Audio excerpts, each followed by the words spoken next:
जब इस वेदी से बात कही जाती है, कौन उसे गंभीरता से ले लेता है? वो आप सामने बैठे हो। हम समझते हैं कि आपने हमारे दर्शन में आप साझी हुए हैं, आप हमारी बातों में आपने साझी, आप परमेश्वर की बातों में आप साझी हुए हैं। और जब आप इस वेदी के साथ आप साझी होंगे, आप कहीं भी रहें, आप खाली नहीं होंगे यीशु के नाम में। क्योंकि याद रखो कि वो पहचानना चाहता है, वो ढूंढना चाहता है, आखिर कौन है मेरे लोग, कौन है मेरा बेटा और बेटी, कौन है मेरा असला बेटा और नकली। असली नकली समझ में आ गया। एक अधिकार को तुच्छ समझने वाला व्यक्ति, आज उसके साथ धोखा हो रहा है, वो धोखे का शिकार हुआ। पर जिसने अधिकार को लिया, वो आशीर्वाद का संतान हुआ। याद रखो परमेश्वर के लोगों, ये बहुत गंभीरता की बात है। यहां इसहाक को ऐसा भोजन करने की जरूरत नहीं थी, पर परमेश्वर का आशीर्वाद किसके लिए, यह सवाल आपके सामने। परमेश्वर का अथॉरिटी किसके लिए, परमेश्वर का अधिकार किसके पास जाएगा?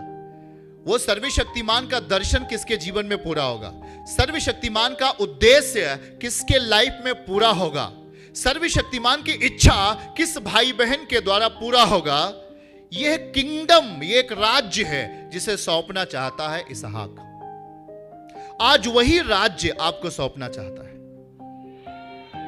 आज वही राज्य, जिस राज्य को आप सुनने के बाद आप उसके प्रति गंभीर हुए और आपने अपने आप को आत्मिक रीति से तैयार किया और कहा, मैं इस वेदी के सामने स्वादिष्ट भोजन बनकर जाना चाहता हूं अपने स्वभाव में। और जब आप इस तरीके से आते हैं तो आज आप सामने हो।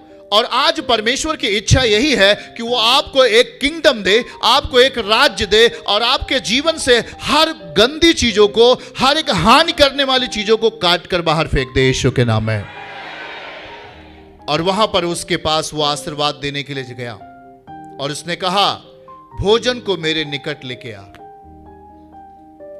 हेलो, क्या बोल रहा है?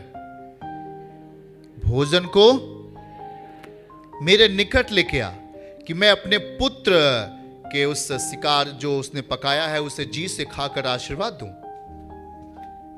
और तब वह उसके निकट लेके आया और उसने खाया, और उसके पास दाखमधु भी था, उसने उसे पिया। और फिर इसहाक ने कहा, हे मेरे पुत्र, निकट आकर मुझे चूम ले। This is the authority. आप परमेश्वर को तब तक नहीं चूम सकते जब तक आप परमेश्वर के मन के जैसे नहीं होंगे। आकर कहता इसहाक, कहता है, आकर मुझे क्या कर ले, मुझे चूम।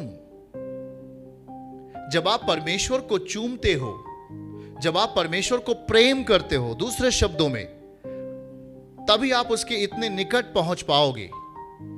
चूमने का अर्थ हुआ, एक छोटा सा बच्चा अपने पिता को कब चूमता है? जब वो अधिक प्यार करने वाला होता है अपने पिता को और कहते हैं, पापा मैं तेरे पास आना चाहता हूं। और जब पिता कहता है, हाँ आ जा, और वो उसको गोद में उठा लेता है और बच्चा उसको क्या करता है? चूमता है, वो अधिकार में बदल जाता है। और यहां पर यही हुआ, जैसे ही चूमा, लिखा है, तब उसने निकट आया और उसको और उसके बाद 26 आयत में लिखा है कि हे पुत्र, निकट आकर मुझे चूम। 26 वचन। 27 में लिखा है, उसने निकट आकर अपने पिता इसहाक को चूमा। आपने वेदी को चूमा है, आपने परमेश्वर के नियम को चूमा है, आपने खुदावन यीशु मसीह को चूमा है। यही बात दाऊद ने भविष्यवाणी के तौर पर कही है। अगर मैं उसे पढ़ाना चाहूं तो आप उसे पढ़ सकते हैं। भजन संहिता अध्याय 2 और उस 12वां दिखाइए, 12वां। लिखा है कि पुत्र को चूमो। यहां लिखा है पुत्र को चूमना है। दाऊद एक भविष्यवाणी कर रहा है, पुत्र को चूमना है, मतलब पुत्र को प्रेम करना है, पुत्र के लिए समर्पित होना है। ऐसा ना हो कि वो क्रोध करे, तुम मार्ग ही में नाश हो जाओ। ऐसा ना हो कि वो क्षण भर में गुस्सा करे। धन्य है वे जिनका भरोसा उस पर है। आमीन। और यहां पर जो चूमने की बात आती है वो एक महत्वपूर्ण बात है कि आप मसीह से कितना प्रेम करते हैं। आप वेदी को चूम रहे हैं, आप यीशु मसीह के ओंठों को चूम रहे हैं, आप यीशु से प्रेम कर रहे हैं। और बाइबल यही कहती हुई आ रही है, शुरुआत से लेकर के आदम के जमाने से लेकर के आज तक जिसने भी परमेश्वर को चूमा है वो आशीर्वाद के संतान हुए हैं। आमीन।